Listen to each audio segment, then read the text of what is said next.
mais d'essayer de bien comprendre que le web tel que nous le connaissons est en évolution. C'est-à-dire le web qui consiste à naviguer sur son ordinateur, à utiliser des moteurs de recherche ou à se connecter à des sites.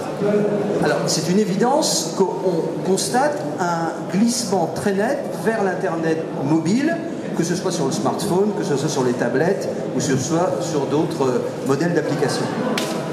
Alors derrière ça, il y a une réorganisation globale de l'environnement et en fait, Google, qui est emblématique du Web 1.0, qui rachète Motorola, Facebook, qui est emblématique du Web 2.0, qui rachète Instagram, c'est une entreprise qui collecte des photos et qui prouve un peu la faiblesse de Facebook sur ce sujet.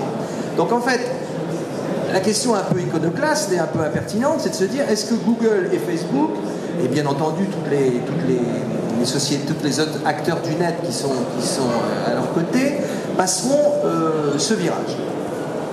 Alors en fait, si on regarde l'introduction en bourse de Facebook, et que si on fait un zoom sur la chute du cours de l'action, alors en dehors de l'interaction entre les banques et de la direction de Facebook, il y a à mon avis aussi une forme d'hésitation de l'investisseur sur le modèle économique. C'est-à-dire, est-ce que Facebook réussira son implication sur le mobile?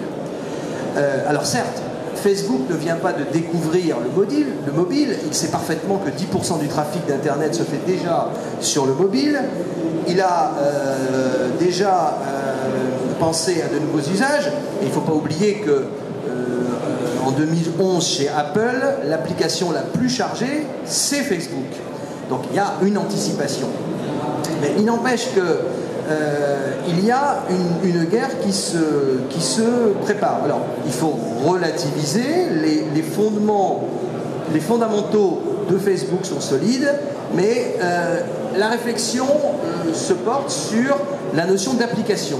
La vraie transformation avec le mobile, c'est bien entendu le fait de directement passer à une application. Donc on n'est plus dans une ambiance à la limite de sérendipité, de réflexion sur le net, de création de richesse, parce qu'en fait c'était un peu ça, et Twitter c'est peut-être un peu ça, on met dans un coin du net une petite pousse qui va peut-être avec de la chance se développer. Là l'application c'est quelque chose à la limite de plus réducteur.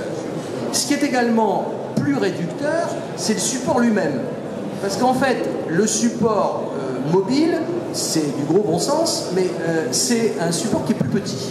Donc à partir du moment où le support est plus petit, l'écran est plus petit, même celui des tablettes, on a quand même tendance à être plus réduit dans sa capacité d'évasion et sa capacité de surfer d'un site à l'autre, d'aller dans le domaine de la publicité, etc. Donc en fait, ce problème de la réduction en fait, on se retrouve face à un mobile qui est très tentant à utiliser, qui est quand même très axé sur la notion d'application et qui change les choses. Alors en fait, les choses fonctionnent par itération, elles se superposent. Rien ne nous empêche de continuer à avoir la richesse d'Internet, mais je pense que c'est des choses qu'il faut surveiller. Et en fait, le vrai problème, à mon avis, c'est peut-être pas de réfléchir à la notion de savoir si le mobile est la cause d'un nouveau tournant de l'économie numérique, mais de savoir si c'est pas plutôt la mobilité d'une façon beaucoup plus générale. Quand on pense à tout ce qui est système dit intelligent, système qui incorpore des puces aussi bien dans votre automobile, dans votre réfrigérateur, ou même des systèmes de lecture comme Kindle, ces éléments posent en fait le problème de fond, c'est le passage vers cette mobilité, c'est-à-dire le lien entre tous les objets connectés entre eux. Voilà. Donc c'est une forme de réflexion. Alors maintenant, je vous invite à nous poser quelques questions et que le dialogue s'installe.